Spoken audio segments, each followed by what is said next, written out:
ગુજરાતનું દેવું 5 લાખ કરોડની નજીક પહોંચ્યું છે। વર્ષ 2024 અને 25નું દેવું રૂપિયા 5 લાખ કરોડની નજીક પહોંચ્યું છે। અગાઉની વર્ષની તુલનામાં રૂપિયા 1.30 લાખ કરોડ વધ્યું છે। સંસદમાં રજૂ થયેલા અહેવાલમાં તારણ સામે આવ્યું છે। અગાઉના વર્ષમાં ગુજરાતનું દેવું હતું 3.60 લાખ કરોડ। વિકાસના કારણે દેવું થયું હોવાનું ભાજપ આપે છે કારણ, તો બીજી તરફ ઉત્સવોમાં સરકાર ધૂમ ખર્ચ કરતી હોવાના વિપક્ષના પણ આક્ષેપ છે। એસોસિએટ એડિટર અરુણ શાહ આપણી સાથે ફોન લાઈન પર જોડાયા છે। અરુણ, જે રીતે આ સત્તાવાર માહિતી સામે આવી છે, ગુજરાતનું દેવું 5 લાખ કરોડની નજીક પહોંચ્યું, શું કહેશો? લલિન, હાલના તબક્કે કહીએ કે લોકસભાનું સંસદીય સત્ર ચાલી રહ્યું છે। મહત્વપૂર્ણ છે કે ગુજરાતમાં અન્ય રાજ્યોની તુલનામાં જે દેવાની રકમ છે એ આસમાને પહોંચ્યું છે।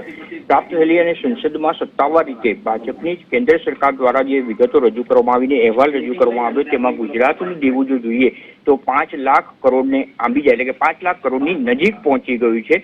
પરિણામે કહી શકાય કે વડાપ્રધાન નરેન્દ્ર મોદીએ જે રીતે વિકાસની રાજનીતિ અપનાવવાનો નવો અભિગમ અપનાવે છે ને તેના સંદર્ભમાં આ દેવું હોવાની વિગત ભાજપ સરકાર દ્વારા રજૂ કરવામાં આવી છે। બીજી બાજુ જોઈએ તો કોંગ્રેસ વિપક્ષ તરફથી જે આક્ષેપો કરવામાં આવી રહ્યા છે તેના સંદર્ભમાં જે વાયબ્રન્ટ ગુજરાત સહિતના જે ખર્ચા હોય છે એ ધૂમ ખર્ચા થાય છે તેવો આક્ષેપ પણ કરવામાં આવી રહ્યો છે। પરંતુ એક રીતે કહી શકાય કે હાલના તબક્કે દેવાની જે બજેટની રકમ જોઈએ તો બજેટની રકમમાં પણ દેવું જે બજેટ કરતા પણ, એટલે કે કુલ બજેટ જે ફાળવણી કરવામાં આવે, જો વાત કરીએ ગત વર્ષથી તો 3 લાખ કરોડનું બજેટ રજૂ કરવામાં આવી છે। બીજી બાજુ જોઈએ તો હાલના તબક્કે જે દેવાની રકમ છે એ 5 લાખની નજીક પહોંચી છે। પરિણામે કહી શકાય કે ચિંતાજનક બાબત છે તે સંદર્ભનો જે રીતે કેન્દ્ર સરકારે સ્વીકાર કર્યો છે, પરિણામે કહી શકાય કે હવે તેના પર નિયંત્રણ લાદવા માટેનો કેન્દ્રનો અભિગમ કેવો રહેશે તે જોવાનું રહેશે। જી લવલીન, બિલકુલ આભાર સમગ્ર માહિતી સાથે જોડાવા બદલ। તો ગુજરાતનું દેવું 5 લાખ કરોડની નજીક પહોંચ્યું।